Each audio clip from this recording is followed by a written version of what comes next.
രണ്ടാം ദിനം കേരള ബോക്സ് ഓഫീസിൽ തകർന്നടിഞ്ഞ് പെപ്പെ ചിത്രം കാട്ടാളൻ. ഹലോ ഫ്രണ്ട്സ്, എല്ലാവർക്കും മൂവി ടോക്ക് സർവിന്റെ പുതിയൊരു വീഡിയോ ഇട്ടത്. അപ്പോൾ ഇന്നത്തെ വീഡിയോ ഭാഗത്ത് നമ്മൾ പങ്കുവെക്കാൻ പോകുന്നത് കാട്ടാളൻ എന്ന് പറഞ്ഞ ഏറ്റവും പുതിയ മലയാള സിനിമയുടെ രണ്ടാം ദിനമായിട്ടുള്ള ഇന്നത്തെ കേരള കളക്ഷൻ റിപ്പോർട്ടും വേൾഡ് വൈഡ് കളക്ഷൻ റിപ്പോർട്ടും ഒക്കെയാണ്. വീഡിയോ ആദ്യമായിട്ട് കാണുന്ന സുഹൃത്തുക്കളാണെങ്കിൽ ഏറ്റവും ലേറ്റസ്റ്റ് സിനിമാ വിശേഷങ്ങൾ അറിയാൻ വേണ്ടി ഇപ്പോൾ തന്നെ ചാനൽ സബ്സ്ക്രൈബ് ചെയ്ത് നോക്കുക.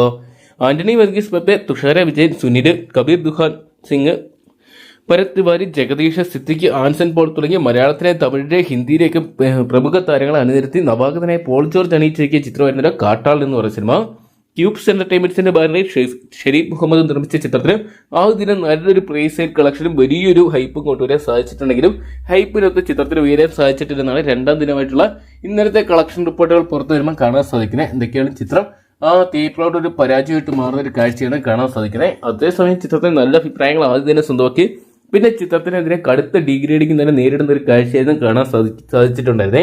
എന്തൊക്കെയാണ് ചിത്രത്തിന്റെ ഇന്നത്തെ കേരള കളക്ഷൻ റിപ്പോർട്ടുകൾ പുറത്തു വരുമ്പോൾ ചിത്രത്തിന് കേരള ബോക്സ് ഓഫീസിന് ഏകദേശം 87 ലക്ഷം രൂപയോളം മാത്രമാണ് സ്വന്തമാക്കാൻ സാധിച്ചിട്ടുണ്ടായിരുന്നത്. ആദ്യ ദിനം 3 കോടിക്ക് മുകളിൽ കളക്ഷൻ നേടിയ ചിത്രമാണ് രണ്ടാം ദിനം 1 കോടി പോലും നേടാനാകാത്തൊരു കാഴ്ച കാണുന്നത്. എന്തൊക്കെയാണ് ചിത്രം ആദ്യ ദിനം വേൾഡ് വൈഡ് ബോക്സ് ഓഫീസിനായിട്ട് 9 കോടി പിന്നിട്ടൊരു കാഴ്ച നമ്മൾ കണ്ടിട്ടുണ്ടായിരുന്നു. എന്തൊക്കെയാണ് കാത്തിരിക്കാൻ ചിത്രത്തിന് വരും ദിവസങ്ങളിൽ മികച്ച മുന്നേറ്റം നടത്താൻ സാധിക്കുമെന്നൊക്കെ അറിയാൻ വേണ്ടി. അപ്പോൾ പെപ്പെ ചിത്രം കാട്ടാളൻ എന്ന് പറയുന്ന സിനിമ നിങ്ങൾ കണ്ടിട്ടുണ്ടെങ്കിൽ സിനിമയെക്കുറിച്ചുള്ള നിങ്ങളുടെ വലിയ അഭിപ്രായങ്ങൾ കമന്റ് ബോക്സിൽ പങ്കുവെക്കുക. വീഡിയോ ഇഷ്ടപ്പെട്ടെങ്കിൽ ലൈക്ക് ചെയ്യാനും ഷെയർ ചെയ്യാനും ചാനൽ സബ്സ്ക്രൈബ് ചെയ്യാനും മറക്കണ്ടോ.